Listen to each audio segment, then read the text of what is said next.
Hello and welcome back, ladies and gentlemen, to Weplay Invitational rounds of 16 with Copenhagen Wolves and Heroes. I am Force, I am joined by Spinaton. I really hope they don't run a poke and disengage composition again.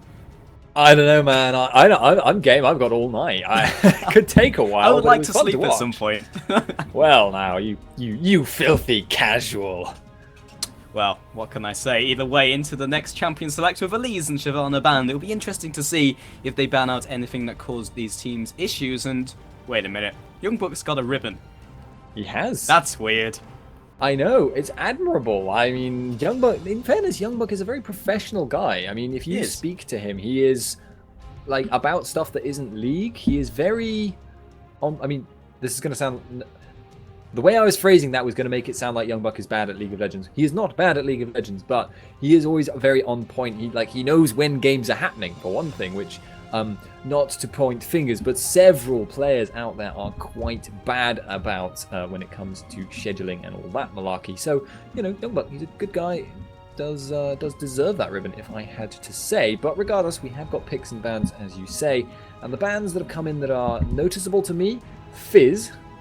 So Counterard being targeted, and indeed actually Renekton, which is targeting Youngbuck, but that wasn't in the game last time, and Ari from Copenhagen Wolves. Yeah, towards Sebix, which is pretty logical considering he triple killed them at Baron by himself, also with the help of the support of Elendix. But I'm waiting for the last ban to come in on our screens as we are spectating over the screen for the duration of this champion select. So if you think we're behind because of that reason, not because we're slow. No, what? Okay, yeah. Kassadin being locked in, actually insta-lock as the first pick here. And in fairness to the team of heroes here, quite a lot of his common counters are banned out here. Fizz does fairly well against him, Ari does fairly well against him, Orianna does fairly well against him. Stuff like Zed is actually open, and stuff like Talon is open, which we saw last night with myself and Metas, I believe. So, you know, there are still counters to him, but Kassadin is what he has always been and is very scary with that. And plus there was also an awful pun made on Twitter during the break that we were looking at Splittington, Kassadin the Assassin. So, you know, that's also a thing, indeed. But Olaf and also Lucian looking to be picked up by Copenhagen Wolves, and again, attributing themselves to a strong team fight, which is very, very Copenhagen Wolves.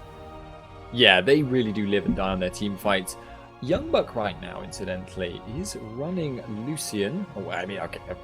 Yeah, he locked in the Lucian for his team. Lucian, very, very popular, was actually banned last game, and that is one of the things that seems to have been sacrificed. He has been allowed through in order to get rid of characters like Fizz and Ari.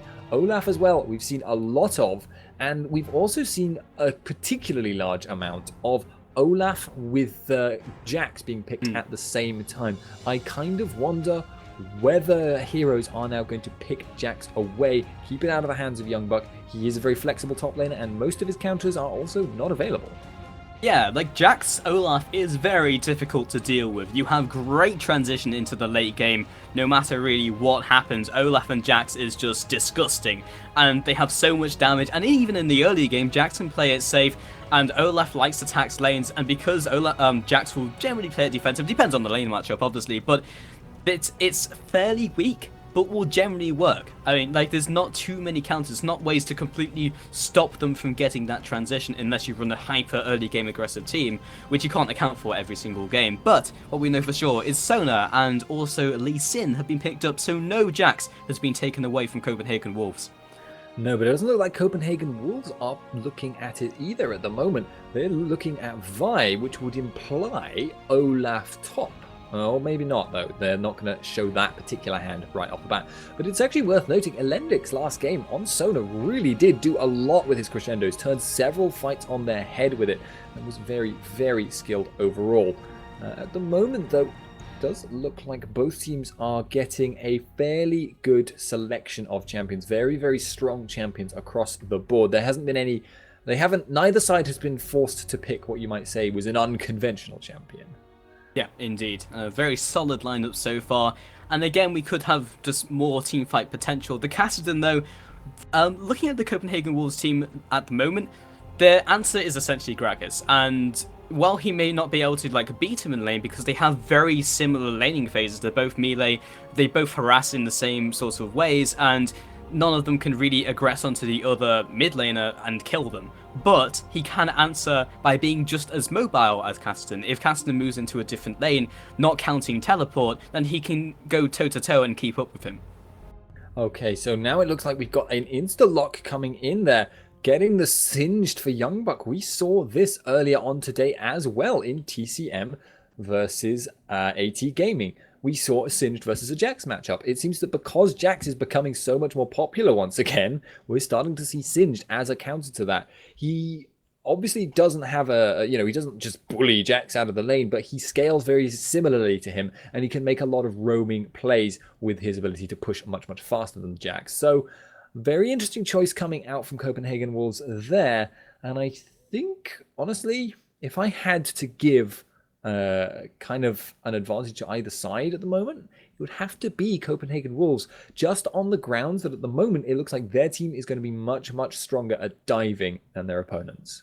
Indeed, but before we jump to the commercial break, remember to type !giveaway in chat and you will be given a link. Follow the link, you will be taken to a Facebook page, like the page, and also follow the instructions on said page, and you will be in the contention to win a Logitech G300 mouse. So go ahead, go over there, give that page a like, and we will be back very shortly.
Hello, ladies and gentlemen. Welcome back to the second game in this best of 3 series.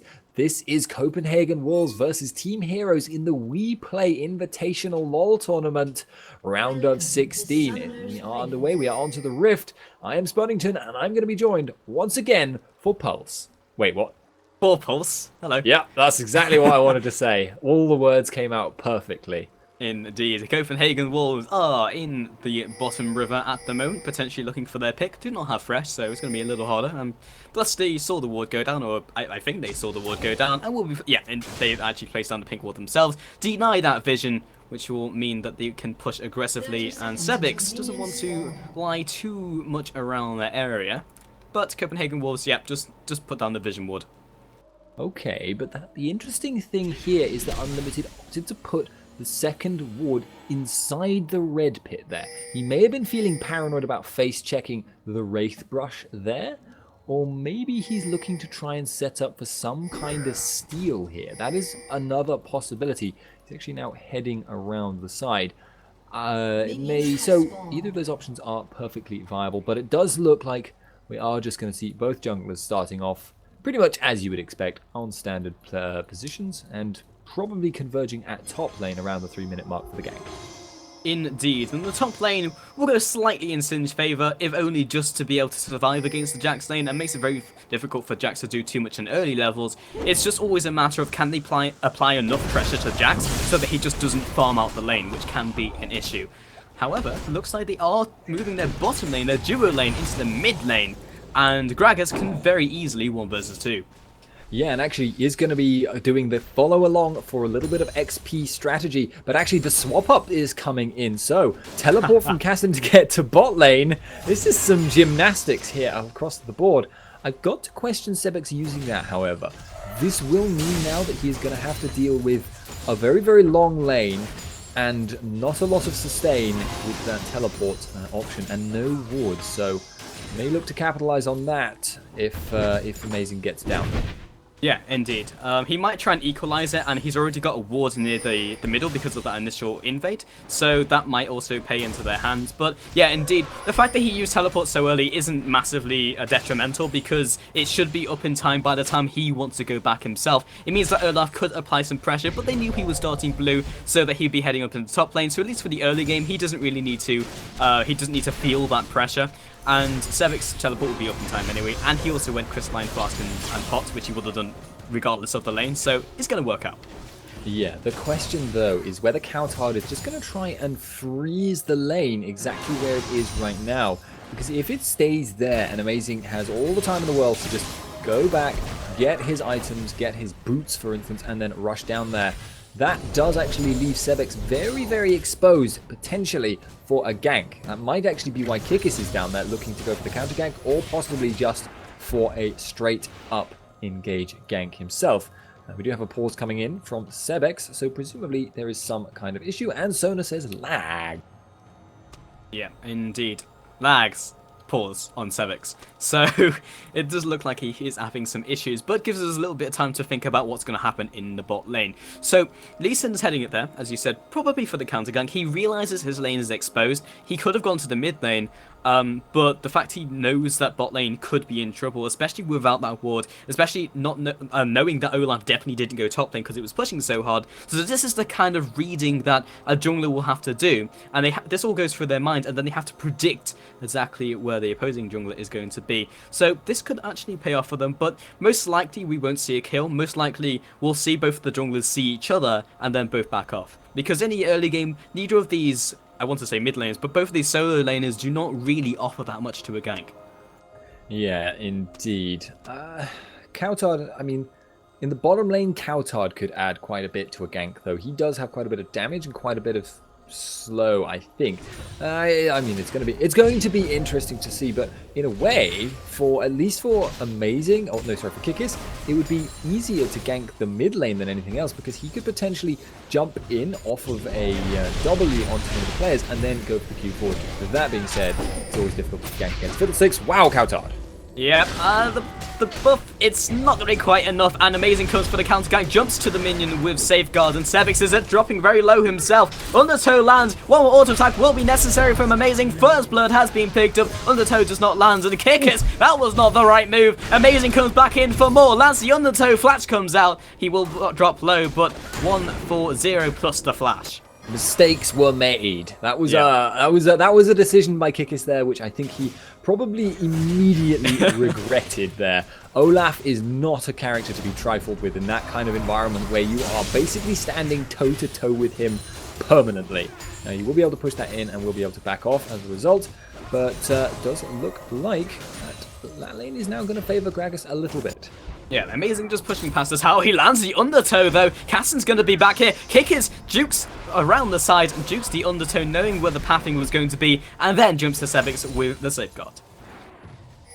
Yes, indeed. Sebix now going to be just farming that out. And this is actually one of the slight issues with Gragas or Caston in this long lane, is they're not quite as safe as traditional top laners. However, simply up for the fact that Kikis is actually within one Undertow distance of death. It does mean that Coutard has at least a decent bit of time now to both punish Sebix and to try and get the lane to reset, which he can do by just shoving it into the tower, and then hopefully his minions will die and the minions of Sebix will just push out. However, for the moment, it seems like it's actually going to stay a little bit where Coutard might not want it to be. Yeah, so we had both of the junglers being in the bot lane for such a long time. Literally all the other lanes knew that they saw them because they had the vision, because they were in that lane, so they could be as aggressive as they wanted in their respective lane matchups. That's meant that a slight CS advantage has been picked up by Youngbuck, which is to be expected. In the mid lane, there is a slight advantage to Lucian, which again is kind of to be expected, because it's very difficult for Elendix to get near them without Fiddlesticks just fearing her, and then Lucian trading off very effectively. Yeah, the burst from Lucian and the fear from Fiddle is really scary. And you've also got the Dark Wind poke. If you run away from them, you end up getting a little bit of extra poke damage from the bounces. So, Amazing finds Kikis in the jungle, and it looks like he's just going to just ham it out. He is very Olaf at the moment, being level 6. He has the Ragnarok available to him, but doesn't choose to use it. Lee Sin will be getting out, jumping to Sona, but that kind of shows the potential right now. Lee Sin is kind of the classic duelist in the jungle, and Amazing is just wrecking him. Yeah, and taking away the little go. He's clearing out his jungle for him. He's very nice. He's a very obsessive spring cleaner. Coutard and Sebix in the bot lane, though. This could be a gank from Amazing if he wants to go for it. Sebix has gone quite far out. Indeed, but he does have the Rift Walk now, and will be backing off to the turret. Amazing comes in from the side, lands the Undertow, but that's all that she wrote. However, in the mid lane, Youngbuck also looked for the gank, and nothing really happened. Jax will be meeting him on the way up, though. I don't expect too much to happen. Nope. Just flips him over his shoulder and Poison Trail. In fact, he's aggressing onto him. All he has to do is just kind of a run around Joke. He's not going to be doing all that much damage at this stage, and at least he's forced the ultimate out of him. However, in the bot lane, Kickers has found himself Amazing once again, and oh my god, Olaf hurt. The Coutard is also there, does not yet have a level 6 himself. Kickers dropping incredibly low, Barrel comes down. Amazing picks up the kill, Reckless Swing, and now Celix not in good shape as he does not have his ultimate. The ultimate misses from Coutard, Undertow comes out, and Amazing picks up the second kill. Yeah, it doesn't matter that the ult for the explosive cask from almost point-blank range went wildly astray there, but Amazing is, well, he is shocking me. He is really, really, really strong right now, and this is probably one of the reasons people have been running Olaf jungle that we may not have detected as much in these competitive games. Probably see this kind of crazy Olaf a lot more in high elo solo queue right now. So, scary, scary stuff. He is just demolishing anyone that stands toe-to-toe with him.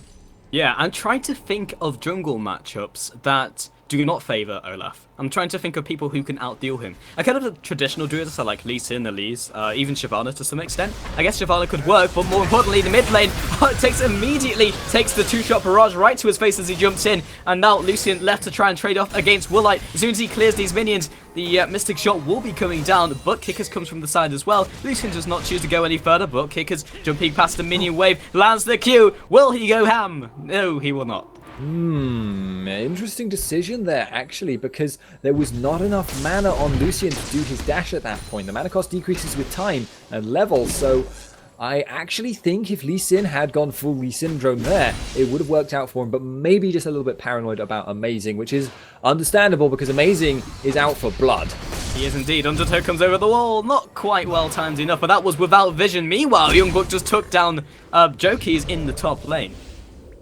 And that's one of those funny things you see sometimes where the matchups that we've seen earlier on today, straight up one-on-ones, Singed versus Jax, go both ways. It's a skill matchup, and Youngbuck showing himself there to be a very skilled player. Outfighting the Jax one-on-one. It is one of his favorite champions, so not surprising particularly, but you know, he is a really, really good guy on that front. Coutard in the bottom lane, continuing to farm out. He's actually got a blue buff though, and I'm not entirely sure where he got it from. Presumably his own side, actually, because that's blue. I really... Indeed. But in the mid lane, again, it's kind of more of the farming frenzy. And this time, Copenhagen Wolves are coming out on top. So definitely could go on to the third game. But if the last game was anything to tell Splittington, it could be another hour slugfest. This time, not with quite so much disengage. Yeah, in fact, both of the teams for this game are a little bit less easy to pin down. I mean, in fairness, quite a few people are quite difficult to pin down. I mean, Gragas, Lucian, Singed, and Olaf all have some method of getting out, even Fiddlesticks if you count Crowstorm. And obviously Casted and Jax, Ezreal. Okay, actually, when we said there wasn't that much disengage, what we analyze it. Yeah, now that I think about it, they're not running the same disengage as last game, and maybe it won't work out the same way it did last game. But actually, there's quite a lot of disengage on both sides. Amazing will find himself. Lee Sin. Undertow comes out. And Lee Sin has to play this very dangerous game. He can't really do too much at all. He can never really go into the opposing jungle just knowing that Olaf is alive because he will kill him.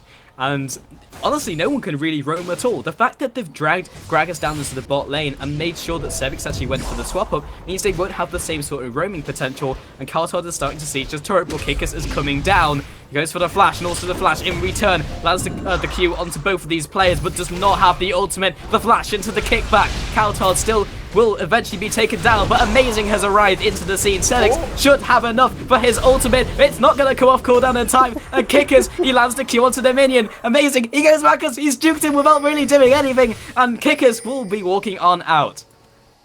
It's just one of those things, isn't it? It's like a successful gang, you've gotten Coutard done, and then, oh my god, it's a red missile! And everyone dies or runs away in the case of Lee Sin. I actually do have to wonder mid lane could have chased that down. And the crescendo comes across, lands on Lucian before he uses the relentless assault.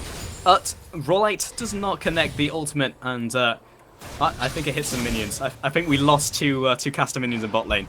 Oh, we'll never forget, 2 caster minions, unseen minion. And Amazing bullies Kickis out again. I wonder if this is becoming a running theme, just Amazing running around and then people running away.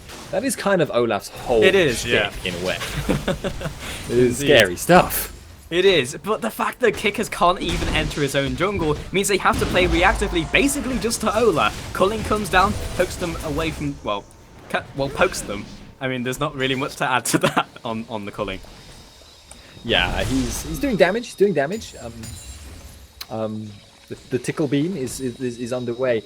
In fairness to the Culling, which it feels like it's a slightly odd thing to apologize to, but the Culling does scale up fairly decently into the late game, and the simple fact that it enables you to fire and contribute damage from much further away than a conventional AD carry auto attack can is actually very, very valuable. So, you know, it's not the worthless ult a lot of people make it out as a joke to be, but damn it, it's a funny joke and I'm going to stick with it. We will indeed, until it gets to the stage where, slightly overbuff the numbers and it just gives everyone like it did in PvE before he's released. But now on to the Dragon. We'll see what Copenhagen Wolves, I'd say Heroes do about this, but at the moment it doesn't look like they're going to do very much at rotating the players in different places, and the top tower has fallen. Yeah, but Copenhagen Wolves are actually really building up an advantage right now. I mean, it's not something that's very obvious, but they are taking towers, they are taking kills, they are taking dragons, and it's starting to add up. 3,000 gold between the two teams is pretty big at this point, and if they can start making even a couple of good tower push plays now, this could start to snowball out of control very quickly against Team Heroes. That is something they have to be very careful of, because even one small pick could result in that kind of thing happening. And it does actually look, at the moment though, like they're not having an easy time making those plays, because although Amazing is very, very scary, the rest of the team is kind of in a very sort of, balanced state with their opponents.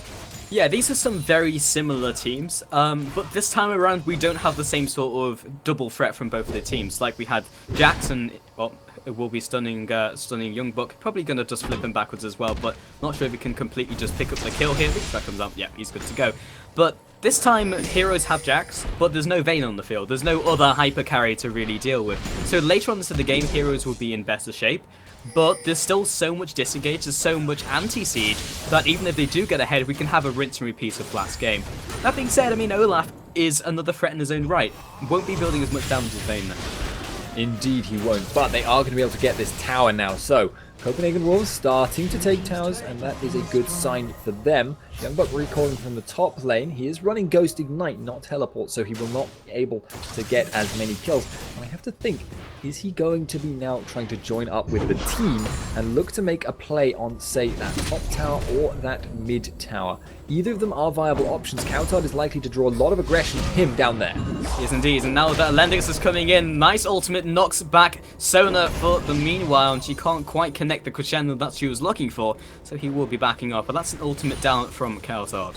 Smart play though, because what he did by peeling away Sona from himself was for Sebex to choose to either stick to him and risk him turning it around and killing him, or go just run away, which is what he opted to do there. And that means that it's a 2-on-1. He's drawn in 2 players, but he's actually not died, he's not lost anything in order to do that. So it's a cost for Team Heroes. If Amazing had carried on walking there, I would have been quite alarmed for Woolite's safety. Indeed, but now I'm concerned about Amazing safety. Ragnarok has been popped. He's trading off 1 versus 2. He knows where Youngbuck is. Kickers does not connect the Sonic Wave, but Jokies will be connecting his Leap Strike. The Arcane Barrage comes across, and the ultimate comes in now from Fiddlesticks. Lands the Fear onto Jokies as well. Why off to the side? He really can't offer all that much damage, and they get the 1-for-0 pick. Yes, indeed, and all this time Coutard is actually pressuring out Sebex in the bottom lane. The rest of the team now are going to form up. They will be able to take that top tower if let even mildly alone. So, again, Copenhagen Wolves starting to take control of this game in a way we did not see in the previous game, in a way that we would kind of have expected of them in the first game. So it's actually looking for it. Kick is also chasing down Coutard. He landed the Q. He's not interested, just doesn't want to. I'm not even sure he expected to land the Q, because he backed away expecting it not to land, and then landed it, and it's like, oh, I could have gone in on that. But either way, Coutard had the hitbox. Indeed, that's very true, and I'd like to say that was not Arcane Barrage, which is Xerath's ultimate, that was, in fact, True Shot Barrage from Woolite, which are 2 very different things. Yes, indeed they are. Kick is there. I thought he was E-ing to try and reveal a ward that I could see and he couldn't, but actually there was a pink he could see and he was getting it for the attack speed. So as I was thinking, wait, have they reintroduced that bug or what? But whatever. It does seem like at the moment, a lot of this is actually dependent on Coutard's split push of this bottom lane, which is farming him up into a beast, but Kassadin is not losing out too badly himself. 114 down on kills, but he's gradually getting more of a threat. Unlimited fears it. Yeah, Rift walks right into an angry Fiddlesticks who immediately terrifies him, and that's a quick and easy pick. Now they can just translate that into a bottom tower kill as Kickers and Lendix come down, but there's nothing else they can really offer. Maybe the True Shot Barrage, but it's not going to become a factor. Indeed. I have to say, actually, at the moment, Copenhagen Wolves pushing down that bottom tower. They have gotten that extra bit of gold, but are really starting to build up an advantage. Kickis playing with my expectations, taking a barrel to the face. Take that, you. And Amazing will then therefore be in this mid lane area to push with the rest of his team. Will Kassadin get there? In fact, will Copenhagen Wolves try and split someone off? They have got explosive cask and Kickis is low. It's very possible, but their front line is incredibly meaty at this stage. Kickis is taking a lot of damage as he tries to poke them down. Culling comes in this time as utility to clear the minion wave. And right now they are still trading off against them, but Lucian is on very low HP and mana. Jokeys, this is the initiation he really wants. They're forcing Copenhagen Wolves into this, but they're going to turn it around with Dragon's Rage coming out, knocks the Bruisers back into Jokeys. Alendis comes in from the side. He still has his ultimate. The Crescendo comes across. Unlimited finally using his own ultimate. Flashes come in all over the field, and the Mega Adhesive has come down. Youngbuck looking for blood. He picks up Sona. Kikis is still incredibly low. He's bleeding out. The axe does not quite connect, but the middle tower will surely be going down. Sebix is still in the very scary point where he is still casting, and there are people on very low HP. He picks up one onto Unlimited. The second kill, the double kill comes onto Woolite. He will flash over the wall looking for Amazing as well, but Undertow gets him out, or will it? With now the Arcane Shift jumping over the wall, this is going to be a very long chase. Be careful though. Amazing turns around. Yes, he gets tagged by the ultimate. Sebix comes in. He was securing the escape route. Yeah, if you're up against an Olaf there at super low HP, he gets more attack speed if he gets low, so it's understandable he tried to turn it around. He couldn't run any further at the very least, but he was actually doing a little bit less damage, if anything, than I was expecting to Woolite there. So that will be a 3-dragon turnaround there for Heroes. And they do definitely come out ahead in that fight, even though, to my mind, it looked quite difficult for them because Woolite was forced out of the damage radius fairly early on. He wasn't able to put down as much as he would have liked, but he was definitely there for the cleanup, and they were definitely able to get something from it. However, Copenhagen Wolves are now 74 HP away from taking the mid tower. And they are drawing further and further ahead. They now have a 6k advantage, which is not as big as we saw last time in the favor of Heroes. So as long as they stay ahead, as long as they are able to go for these team fights, then they should be able to make these power plays and start picking up even more towers. Sevix finds himself Youngbuck, holding off on the Riftwalk until he finds the flip. In fact, slowing him down, he doesn't get it at all. Blue buff looking to be taken away by Copenhagen Wolves. Not sure there's too much that Heroes can do about it. No, indeed. And I've got to say, actually, the fight environment, Kikis is in trouble. He is, and jumps the wrong way and takes more auto attacks. But, again, he's very low, but it's not a fight that Copenhagen Wolves can really initiate on. Yeah, they're looking for picks at the moment, but they're not being too over-eager to seek them out. They maybe have a slightly weaker late game, but that's not, rushing their decision-making at the moment. So I would say at the moment they are still in control, but they're not sort of snowballing it right now. They will be able to get a tower up very easily if they can get the positioning for it, but they need to make sure that Woolite doesn't get too farmed, because at the moment he is already significantly ahead on gold from what you might normally expect. And although Lucian is very damaging himself, he's not going to have as many threats to distract from him. Yes, Singed is a pain. Yes, he does a lot of AoE damage, but he doesn't compare to Jax in terms of forcing you to focus him. Yeah, Unlimited gets the Terrify onto Alendix, though flips him back, and that's going to be a very dead Sona in a very short amount of time. Cast it in the bot lane, and Copenhagen Wolves should very easily be able to pick up this middle turret. The question is, can they go further than that? Because we do have some pretty decent wave clear from Team Heroes. Well, Kassadin was down in the bottom lane, does have that recall done now, so he's going to head to the top with the rest of the team. I would like to see Heroes try and defend this here, but it's going to be difficult. They have to be very careful. Olaf and Singed are very, very good divers, and Woolite is running low on mana. Kikis. Yeah, they've already gotten the flip onto Kikis and take him down immediately. Culling comes out, just pushing them away from the turret. Woolite tries his best to clear out these minions. Does a lot of damage to Lucian in return, but he also responds with so much damage. Shutdown comes in for Gragas onto Ezreal, and Amazing lands another Undertow. That'll be the Reckless Swing coming out. That's the second Undertow onto Alendix. He's already popped the Ragnarok. Alendix, that ultimate will not do anything at all, but maybe should have actually gone away from the turret aggro. He has survived regardless. It's okay, his ultimate wore off at the last second, which gave him back his armor and MR bonus, which saved his life from the creeps there. So close tough. But Copenhagen Wolves now are just absolutely snowballing this game. This is incomparable to what we saw last game. They are miles and miles ahead, and this was an advantage level that we never saw in the previous game. They kept butting heads and coming out equal. This time, Copenhagen Wolves are ahead on every possible level. Kikis may try and get a kill on Lucian in return, but he needs to be careful. Youngbuck is a little bit scary himself. It does look like they're just going to back off, disengage, and Copenhagen Wolves going to resume going back and then looking to do the split push into the 4-on-5 dive. Yeah, as your ultimate comes across just to check that they're not doing Baron, which could have been a play that Copenhagen Wolves was making. But this is an inhibitor tower going down much earlier into the game, Spuddington, which means that there's a place for them to team fight. And with them being so far ahead and their team composition and that 8-1 and 2 Olaf, that's something they can definitely look for. Kaltod going toe-to-toe with Sevix, 2 levels ahead, but Sevix still coming out ahead with the auto-attack trades, of course with his passive of Netherblade. But Kicker's coming down looking for the kill, but also has been warded. In turn, Amazing also heading down, but then realizes he's lacking off, so doesn't really do anything. Yeah, at the moment, it's just a little bit of a juggling game, but Copenhagen Wolves are going to shove very soon. They will be able to get that that top inhibitor if it comes to a straight poking fight, potentially leading into a pick, because they have a lot of potential to just grab someone and throw them out of position, which makes for really, really dangerous defending against that inhibitor. In fact, Elendix needs to be careful. Unlimited has a mobility boost. He doesn't. Yeah, he will be backing off and goes for the extra movement speed for Song of Celerity, but Copenhagen Wolves in the top lane. Caston's still in the bot lane. He does have the teleport available to him, but none of his team gets bursted down beforehand. That won't matter at all. Kulin comes out and Joki's already jumping onto the back line of the support. Double kill comes in for Gragas. Flip back as soon as Sevix enters the fray. And this is a very easy top inhibitor for Copenhagen Wolves, and they're still in very good shape.